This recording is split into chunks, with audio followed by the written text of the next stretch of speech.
Hello students, welcome to today's class on OOPS.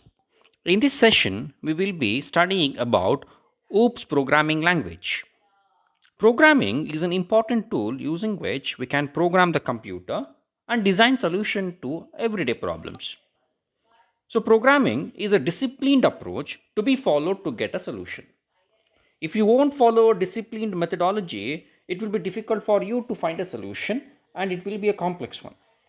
So, in order to understand OOPS process in a better way, we need to visit another approach or another methodology called as POPs, also referred as procedural oriented programming language.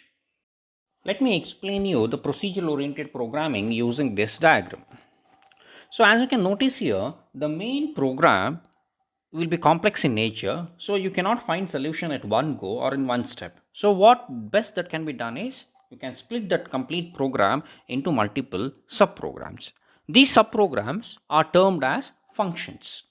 As you can notice here in the slide, there are multiple functions: function 1, function 2, function 3. Again, function 1 are being further subdivided into function 4. Further, function 4 is divided into function 6 and function 7. So a complex program can be divided. So this particular approach can be also referred as divide and conquer approach. Here we are dividing our main program into multiple subprograms. So these subprograms are referred as functions. Here we are using modular approach. These functions, sub-functions, they can also be referred as modules. So what's the problem here in procedure oriented programming is the data within the function, they can move freely from one function to another function. That is one problem. Apart from that, the global variables or else global data, what you can say, these global variables can also be accessed by all the function. Since the global variables are accessed by different functions within a program, each one of them is having the ability to manipulate, so which is not good. So if each and every function keeps on manipulating the value of a global variable, then that particular procedure is a hazardous one. So then there will be no control over the data. So this particular approach, that is POPs approach or procedural oriented programming approach, is not the good way of programming. Here the data will be moving freely from one part of the program to another part of the program, and the function, the complete program will be divided into subprograms. Here they are referred as functions. So there is no control over the data. So it is a complex procedure. That's why we will not be using procedural oriented programming nowadays. We have moved on to a newer concept. That concept is referred as OOPS, also referred as object oriented programming language.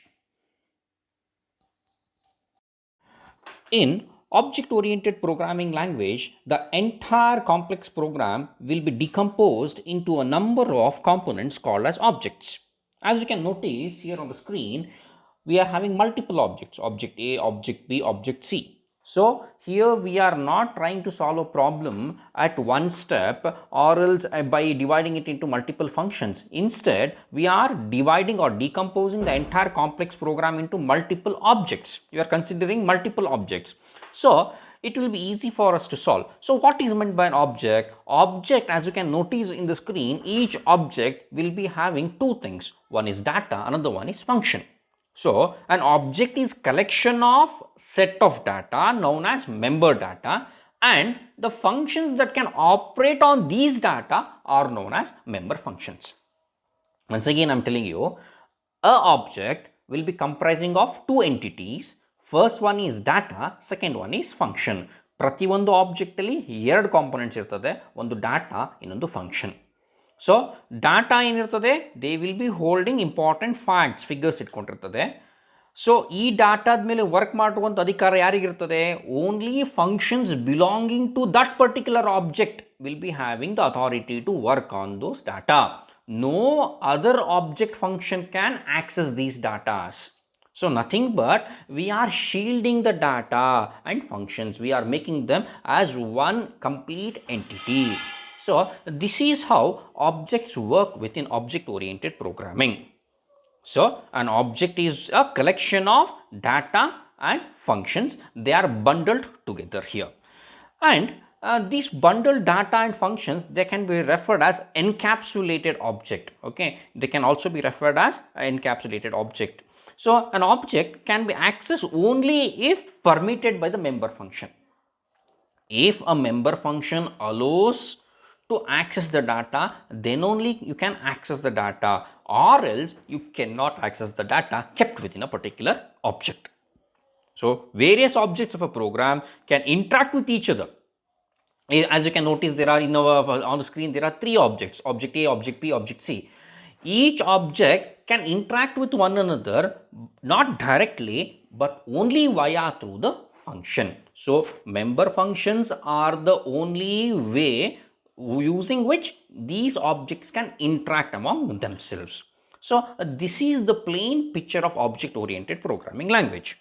So what are objects? Objects are nothing but the basic units of object oriented programming.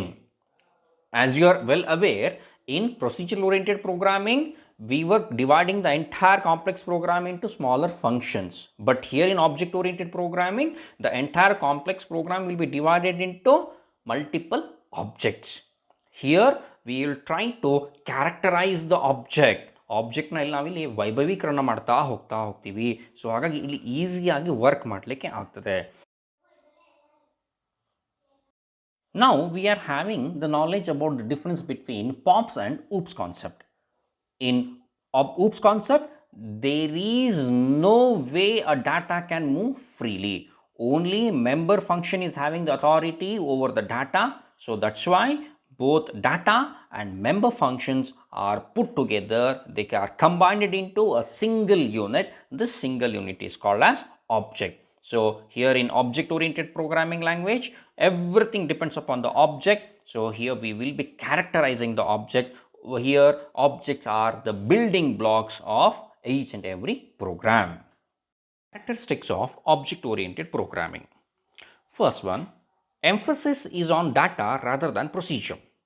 As we have already studied, in procedural oriented programming, lot of importance was given only to procedure. ಇದು ಹೇಗೆ ಮಾಡಬೇಕು, ಅದು ಹೇಗೆ ಮಾಡಬೇಕಂತ ಯೋಚನೆ ಮಾಡ್ತಿದ್ವಿ ಹೊರತು ಡಾಟಾದ ಬಗ್ಗೆ ಯೋಚನೆ ಮಾಡ್ತಿರಲಿಲ್ಲ. But here in this particular methodology, lot of importance and or else everything goes around data. Data is well protected. Importance is given to data.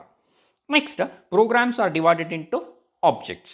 So here the entire program will be divided into objects, and later we will solve each object one by one. Third one is data structure is designed such that they characterize the object. So here, as I said earlier, in object oriented programming depends everything on the object. Objects are the building blocks of object oriented programming. So here we will be characterizing each and every object. We will be giving importance. ನಾವಿಲ್ಲಿ ಆಬ್ಜೆಕ್ಟ್ಸ್ನ ವೈಭವೀಕರಣ ಮಾಡ್ತಾ ಹೋಗ್ತೀವಿ, ಅದ್ರ ಸುತ್ತ ಎಲ್ಲದನ್ನು ನಾವು create ಮಾಡ್ತಾ ಹೋಗ್ತೀವಿ ಇಲ್ಲಿ. Fourth thing, functions that operate on the data of an object are tied together in the data structure. As I said earlier, in this procedure, data can't move freely. Data are tied along with their member functions. So only member functions is having the authority. So here both data and member functions are tied together. Fifth one, data is hidden and cannot be accessed by external function. So no other member function apart from its own member function, I mean to say member function belonging to the particular object can only access the data of that particular object. No other external member function cannot access the data. Sixth one, objects may communicate with each other, as we have already noticed here within the diagram. Each object can or easily communicate with another object via the member function. And seventh one, if you want to add a new data, if you want to add a new member function to an object, that can be easily done. And the last one, this complete object oriented programming, it follows bottom up approach programming. Okay, but procedural oriented programming, it follows top down methodology. Here OOPS, it follow the method of bottom up approach. So these are the characteristics of object oriented programming.